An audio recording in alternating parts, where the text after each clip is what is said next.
사진 한 장 찍었습니다. 30분 뒤, 그 자리가 사라졌어요. 찍은 사람은 군인이 아닙니다. 출근하던 회사원이에요. 무기도 아닙니다. 주머니 속 낡은 스마트폰이었거든요. 지금 이란에서는 8,800만 명의 국민 전체가 하나의 거대한 군사위성이 되어버렸습니다. 47년간 절대 무너지지 않을 것 같던 독재체제가 탱크도 미사일도 아닌 민간인의 휴대폰 카메라에 무릎을 꿇고 있어요. 역사상 한 번도 없던 일이 벌어지고 있는 건데 이게 어떻게 가능했는지 끝까지 들으면 소름 돋을 겁니다. 이란이라는 나라가 47년을 버텨온 비결은 딱 한 단어로 설명됩니다. 공포예요. 1979년 이슬람 혁명 직후 만들어진 혁명수비대가 국가 안에 또 다른 국가처럼 군림했고 그 아래 바시즈라는 민병대가 전국 구석구석을 장악했습니다.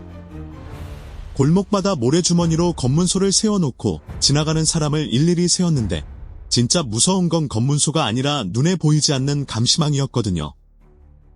옆집 아저씨가 정보원일 수 있고 매일 같이 차 마시던 동료가 밀고자일 수도 있는 사회였습니다. 그런 사회에서 8,800만 명이 숨소리조차 죽이며 살아왔어요. 근데 이 철벽이 2026년에 완전히 뒤집혀 버리는데 뒤집혔다는 게 약해진 게 아니에요. 방향 자체가 바뀐 겁니다. 예전에는 정권이 시민을 감시했습니다. 누가 어디를 가는지, 누구를 만나는지, 무슨 말을 했는지 하나도 안 놓치고 추적했거든요. 근데 지금은 정반대예요. 시민들이 정권을 감시하고 있습니다. 혁명수비대 장갑차가 어느 지하주차장에 박혀있는지, 바시즈 대원들이 어떤 건물 뒤편으로 빠지고 있는지, 군 호송대가 지금 어느 고속도로를 타고 있는지를 수백만 명이 실시간으로 쫓고 있거든요. 거리를 활보하던 사냥꾼이 하루아침에 사냥감이 돼버린 건데 이게 구체적으로 어떻게 돌아가는지 들으면 진짜 놀랍습니다. 출근하던 직장인이 버스 창문 너머로 혁명수비대 차량을 보면 슬쩍 영상 하나 찍어요. 시장에서 장보던 시민이 바시즈 대원들이 뭉쳐있는 건물을 발견하면 위치를 메모하고 카페에 앉아있던 대학생이 호송대 지나가는 걸 보면 방향과 시간을 기록하는 식이거든요. 이 사람들한테는 그냥 일상입니다. 근데 이 데이터가 텔레그램 보안 채널을 타고 수초 만에 해외 정보기관 서버까지 날아가요. 실제로 2026년 3월 13일 더 디펜스 포스트가 보도한 내용에 따르면 이스라엘은 이란 민간인이 제공한 정보에 일부 의존해서 공습 목표를 식별했다고 확인됐거든요. 수만 건의 정보를 AI가 교차 검증하고 좌표가 확정되면 테헤란 상공에 떠있는 드론에 바로 전달됩니다. 시민의 카메라에서 시작해 정밀 폭격으로 끝나는 완결된 킬체인이 만들어진 건데 여기서 진짜 소름 돋는 부분이 나옵니다. 이 네트워크에는 리더가 없어요. 조직도도 없고 명령체계도 없고 시키는 사람도 없습니다. 8,800만 명이 그냥 각자 알아서 하고 있는 거예요. 예전에는 반정부 움직임이 터지면 주동자 잡아서 죽이면 끝이었거든요. 근데 지금은 잡을 머리가 없습니다. 한 명을 잡아봤자 나머지 수백만 명한테는 아무 영향이 없어요. 2차 대전 프랑스 레지스탕스가 수십 명짜리 점조직으로 목숨 걸고 정보한 건 넘기는데 몇 주가 걸렸는데 지금 이란에서는 그게 수천만 명 규모로 실시간 벌어지고 있는 겁니다. 실제로 이란 경찰청장 아흐마드 레자라단이 3월 15일에 적국의 좌표를 넘긴 혐의로 500명을 검거했다고 발표했는데 뒤집어 생각하면 그 막대한 감시 인력을 쏟아붓고도 고작 500명밖에 못 잡았다는 뜻이거든요. 나머지 수만에서 수십만 명은 지금도 멀쩡하게 폰을 들이대고 있습니다. 자, 근데 여기서 하나 의문이 생기죠. 시민이 사진 한 장 찍는 것만으로 폭탄이 떨어지려면 대체 뭐가 갖춰져 있어야 하는 걸까요? 하늘이 뚫려 있어야 합니다. 2026년 2월 28일 전쟁이 터지자마자 미국과 이스라엘 연합군이 에피큐리라는 작전을 개시했는데 첫 24시간에만 1000개 표적을 때렸고 72시간 만에 1700개를 넘겼으며 3월 말 기준 누적 타격 목표가 9000개를 돌파했습니다. 혁명수비대 핵심 지휘부, 조기경보 레이더, 대공방어 체계, 탄도미사일 기지, 공군 자산까지 이란이 수십 년 동안 쌓아올린 방어막이 며칠 만에 증발해버린 거예요. 근데 폭격보다 더 충격적인 소식이 바로 그날 밤 터졌습니다. 최고 지도자 하메네이가 자택 집무실에서 이스라엘 미사일에 맞아 사망한 겁니다. 이란 국영방송이 다음날 공식 확인했고 40일 추모 기간을 선포했어요. 하메네이와 함께 혁명수비대 지상군 사령관 모하마드 박푸르, 정규군 총사령관 압돌라임 무사비를 포함한 40여 명의 고위 지휘관이 동시에 제거됐거든요. 머리가 잘려나간 거대한 뱀이 된 거죠. 거기서 끝이 아닙니다. 3월 16일에는 최고국가안보회의 수장 라리자니가 공습으로 사망하고 4월 초에는 혁명수비대 정보국장 마지드 카데미까지 이스라엘이 제거했다고 발표했어요. 이스라엘 추산으로 전쟁 개시 이후 혁명수비대와 보안요원 사망자가 1000명에서 1500명에 달합니다. 이란 전역의 하늘이 장애물 하나 없는 텅 빈 고속도로가 돼버린 상태에서 대당 2만 달러짜리 자폭 드론들이 테헤란 상공을 자유롭게 배회하기 시작한 겁니다. 바로 이 열린 하늘 위에 시민 정보망이 결합되면서 전쟁 교과서에 없는 일들이 터지기 시작하는데 이 부분이 이 이야기의 핵심이에요. 시민이 건물 사이에 숨은 바시즈 위치를 올리면 상공에서 몇 시간째 선회하던 드론이 그 좌표로 접근합니다. 근데 바로 때리지 않아요. 적외선 카메라로 아래를 쭉 훑으면서 민간인 동선을 확인하거든요. 민간인이 완전히 빠지고 민병대원만 고립되는 순간을 기다렸다가 정확히 그 타이밍에 내려꽂습니다. 가디언 보도에 따르면 이 과정에 AI 기반 표적 식별 시스템이 투입돼서 찾고, 고정하고, 추적하고, 조준하고, 타격하고, 평가하는 6단계가 사람의 사고 속도보다 빠르게 돌아가고 있다고 해요. 시민이 찍고, AI가 판별하고, 드론이 확인하고, 민간인 빠지면 때리는 이 구조가 거의 실시간으로 순환하는 겁니다. 2026년 3월 11일, 테헤란 시내 바시즈 검문소 여러 곳이 이스라엘 드론에 동시 타격당했습니다. 이스라엘 방위군이 직접 바시즈 검문소와 민병대원을 겨냥했다고 확인했고, 최소 10명에서 20명이 사망했거든요. 47년 동안 시민에게 공포를 심어주던 그 검문소가 이제는 드론이 가장 좋아하는 관역이 돼버린 거예요. 모래주머니 쌓아놓고 움직이지도 않으니까 드론 입장에서 이보다 쉬운 표적이 없거든요. 근데 여기서 끝이 아닙니다. 살아남은 지휘부의 행태를 보면 이 정권이 왜 무너지고 있는지 정확히 보입니다. 군사기지를 버리고 민간 병원이랑 학교로 도망쳐 들어갔어요. 이란 인터내셔널이 3월 28일 보도한 바에 따르면 혁명수비대와 보안병력이 최소 70곳 이상의 민간시설의 인원과 무기와 장비를 옮겨놓은 게 확인됐거든요. 거기 숨으면 안전할 줄 알았겠죠? 근데 회의 장소를 정하면 좌표가 새고, 부대를 이동하면 시민이 실시간으로 경로를 올리고, 무전을 치면 도청당하는 상황이에요. 유출된 혁명수비대 내부 통화 녹음에서는 지휘관이 학교와 사원 주변에서 휴대폰과 통신 신호를 끄라고 지시하는 내용까지 나왔습니다. 모이면 폭격당하고, 움직이면 추적당하고, 말하면 엿듣는 완벽한 진공 상태에 빠진 거예요. 군대가 조직으로 기능할 수 있는 조건 자체가 전부 사라진 겁니다. 자, 근데 바깥에서 맞는 것보다 더 심각한 문제가 안에서 터지고 있었어요.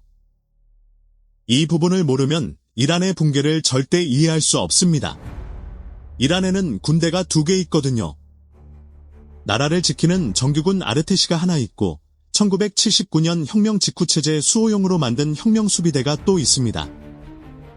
문제는 혁명수비대가 40년 넘게 군대 노릇만 한 게 아니라 건설, 석유, 통신, 금융, 부동산까지 경제의 30%에서 50%를 장악한 거대 재벌로 변질돼 버렸다는 거예요. 호춘지 보도에 따르면 일부 추산에서는 GDP의 절반 이상을 혁명수비대 계열 재단이 차지하고 있다고 합니다. 군대 간판 달고 나라 경제를 통째로 먹은 거죠. 당연히 대우가 하늘과 땅 차이였어요. 혁명수비대는 최신 무기에 두둑한 보너스를 챙겼고 정규군은 녹슨 장비에 쥐꼬리 월급이 전부였거든요. 같은 군복 입었는데 한쪽은 떵떵거리고 한쪽은 바닥을 기는 구조가 수십 년간 유지됐습니다. 평화로울 때는 이를 악물고 참았어요. 근데 전쟁이라는 극한 상황이 들이닥치니까 이 차별이 가장 잔인한 방식으로 폭발합니다. 전선에서 피 흘리며 쓰러진 정규군 부상병들이 혁명수비대 병원으로 실려갔는데 같은 편이니까 당연히 받아줄 줄 알았죠. 근데 물자가 부족하다. 혈액이 없다면서 치료를 거부해버린 거예요. 이란 인터내셔널 3월 12일 보도에 따르면 해당 병원들은 정상 운영 중이었는데 정규군이라서 안 받아준 겁니다. 같은 나라 군인을 그 자리에서 버린 거예요. 이 소식이 전선에 퍼지면서 분위기가 급격히 얼어붙었고 하메네이 사망 소식까지 겹치자 돌이킬 수 없는 상황으로 치달았습니다. 전선을 지켜야 할 장교들이 가장 먼저 부대를 버리고 도주했거든요. 더선 보도에 따르면 지휘관이 증발한 텅 빈 막사에 남겨진 건 18살에서 19살짜리 징집병들이었고 이 애들한테 지급된 게 고장난 소총 하나의 실탄 10발이 전부였습니다. 일부 부대에서는 이탈률이 90%를 찍었는데 이건 겁먹어서 도망친 게 아니에요. 조직적으로 배신당한 사람들의 합리적 판단이었던 겁니다. 그리고 연합군은 이 병사들을 붙잡아두던 마지막 실마리까지 끊어버리는데 이 작전이 진짜 잔인합니다. 하급 병사들이 그나마 군대에 남아있던 이유는 매달 통장에 꽂히는 월급이었거든요. 이란 화폐 가치가 10년 새 10분의 1로 추락해서 사실상 휴지나 다름없었지만 그 휴지라도 받으니까 버틴 거예요. 2026년 3월 11일 연합군이 이란 군인과 혁명수비대 전체 급여와 연금을 관리하는 세파은행 데이터 센터를 정밀 공습으로 날려버렸습니다. 근데 이게 폭탄 한 발 떨어뜨린 수준이 아니에요. 예루살렘 포스트와 로이터 보도를 종합하면 공습 하루 전에 멜리은행 온라인 시스템에 대규모 사이버 공격이 먼저 들어가서 전산을 마비시켰고 다음날 물리적으로 서버를 파괴한 뒤 백업, 데이터까지 날려버린 겁니다. 사이버전과 미사일을 24시간 간격으로 투입한 복합 작전이었어요. 돈을 주고 싶어도 서버가 없고 네트워크가 없으니까 줄 수가 없는 거죠. 군대의 대동맥이 잘린 겁니다. 이 난리통의 꼭대기에 앉은 사람들은 뭘 하고 있었을까요? 나라를 수습한 게 아닙니다. 도망 준비를 하고 있었어요. 남은 물자와 자금을 싹 긁어서 잔존 미사일 부대에만 몰아넣었는데 그게 외부와 협상할 마지막 패였기 때문이거든요. 나머지는 전부 잘라냈습니다. 전선의 징집병이든 거리의 말단 경찰이든 전부 소모품으로 분류된 거예요. 근데 진짜 역겨운 건 따로 있습니다. 미국 재무장관 스콧 베센트가 2026년 1월에 직접 밝혔는데 이란 지도층이 수천만 달러를 해외로 빼돌리고 있으며 그 모습이 침몰하는 배에서 도망치는 쥐떼 같다고 했어요. 이란 중앙은행 자체 데이터로 2018년에서 2024년 사이 약 800억 달러가 국외로 유출됐고 전쟁 이후에는 유령 회사와 암호화폐와 제3국 루트를 총동원한 자본 도피가 더 가속화되고 있습니다. 나라가 불타는데 금고문을 따고 있었던 거죠. 자, 이쯤 되면 시민들이 어떤 반응을 보였는지 궁금하실 텐데 여기서 진짜 기막힌 장면이 나옵니다. 이란에는 차르샴베 술이라는 전통불 축제가 있는데 정권이 매년 금지시켜 왔거든요. 참석하면 끌려가고 실제로 못 돌아온 사람들이 있었으니까 누구도 안 나왔습니다. 근데 2026년 3월 18일 테헤란만이 아니라 전국에서 동시에 사람들이 거리로 쏟아졌어요. 불을 피우고 춤을 추면서 47년간 삼켜왔던 구호를 터뜨리기 시작한 겁니다. 왜 갑자기 두려움이 사라졌느냐? 하늘이 뚫리는 걸 봤고 장군들이 도망치는 꼴을 봤고 검문소에서 큰 소리 치던 놈들이 드론 소리에 다리 밑으로 기어 들어가는 장면을 직접 목격했기 때문이거든요. 때리던 쪽이 숨었는데 맞던 쪽이 계속 겁먹어 있을 이유가 없잖아요. 유로뉴스에 따르면 이 축제를 진압하려고 곤봉과 총을 들고 달려온 바시즈가 현장에서 갑자기 멈춰 섰습니다. 머리 위에서 드론 모터 소리가 들렸거든요. 시위대의 손대는 순간 자기가 관역이 되니까 그대로 돌아서 빠져버린 거예요. 외국 전투 드론이 독재의 주먹을 공중에서 꽉 잡으면서 시민 축제 위에 보이지 않는 방패를 씌운 겁니다. 근데 이게 처음이 아니에요. 이미 1월에 더 충격적인 일이 있었습니다. 2026년 1월 대규모 시위를 정권이 무차별 진압하면서 이란 정부 자체 추산 사망자가 5,000명을 넘었고 인권단체 히라나는 6,000명 이상을 주장했거든요. 그 학살의 분노가 3월 거리를 가득 채우고 있었던 겁니다. 더 놀라운 건 1월 시위 당시 일남주 압다란이라는 도시에서 진압 투입된 경찰이 현장에서 거꾸로 시민 편에 선 겁니다. 때리라고 보낸 사람이 맞은편에 서버린 거예요. 이 소식이 SNS를 타고 전국에 퍼지면서 정권 내부의 심각한 균열 신호로 읽혔거든요. 역사적으로 거대 체제가 무너질 때 굶주린 병사들은 적이 아니라 자기를 착취한 윗선의 목을 먼저 쳤습니다. 러시아 제국이 그랬고 프랑스 혁명이 그랬어요. 지금 이란에서 그 패턴이 시작되고 있는 겁니다. 근데 몰락하는 정권이 마지막에 꺼낸 카드가 있는데 이게 전 세계에 영향을 미치고 있습니다. 통제력을 완전히 잃어버린 잔존 세력이 군사 목표 대신 세계 경제의 생명선을 때리기 시작한 거예요. 드론과 미사일로 페르시아만의 제3국 유조선을 닥치는 대로 공격하고 인근 중립국 석유 시설까지 불태웠습니다.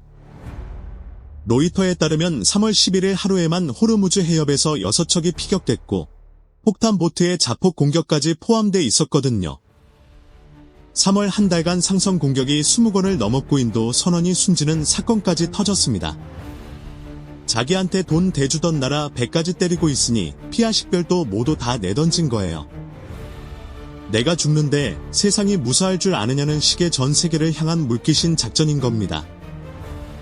이 물귀신의 숨통을 끊기 위해 연합군이 꺼낸 마지막 카드는 A-10 워트호그입니다. 분당 수천 발을 쏟아붓는 지상공격 전용기를 호르무즈 해협에 실전 배치해서 혁명수비대 해군의 고속정과 기뢰부설 선박을 사냥하기 시작한 거예요. 에어포스 타임스 3월 19일 보도에 따르면 A-12 남쪽 전선에 투입돼 호르무즈 해협에서 고속공격정을 격침시키고 있다는 게 미 공군 장성의 공식 발언으로 확인됐습니다. 이란에는 이걸 막을 대공 화력이 남아있지 않거든요. 도심에서는 드론이 골목을 파고들고 바다에서는 A-12이 쓸어버리는 구조가 완성된 거예요. FBI는 이란 잔존 세력이 캘리포니아 서부 해안을 드론으로 타격하려 했다는 정보까지 경고하면서 상업용 선박 위장 자폭 공격 가능성도 제기한 상태입니다. 2026년 4월 현재 이란은 위에서 아래까지 전부 무너지고 있어요. 최고 지도자 사망, 핵심 지휘관 수십 명 제거, 군 이탈률 최대 90%, 급여 체계 파괴, 엘리트 자본 도피가 동시에 진행 중이거든요. 47년간 총칼로 짓밟아온 체제의 심장을 멈춘 건 스텔스 폭격기도 핵잠수함도 아닙니다. 낡은 스마트폰을 쥔 평범한 시민, 고장난 총을 바닥에 내던진 19살 징집병, 그리고 그 위를 조용히 선회하는 2만 달러짜리 드론이었어요. 아무리 막강한 군대를 가진 정권이라도 국민의 마음을 잃고 돈줄이 끊기면 모래성보다 허무하게 무너진다는 걸 이란이 지금 온몸으로 증명하고 있습니다.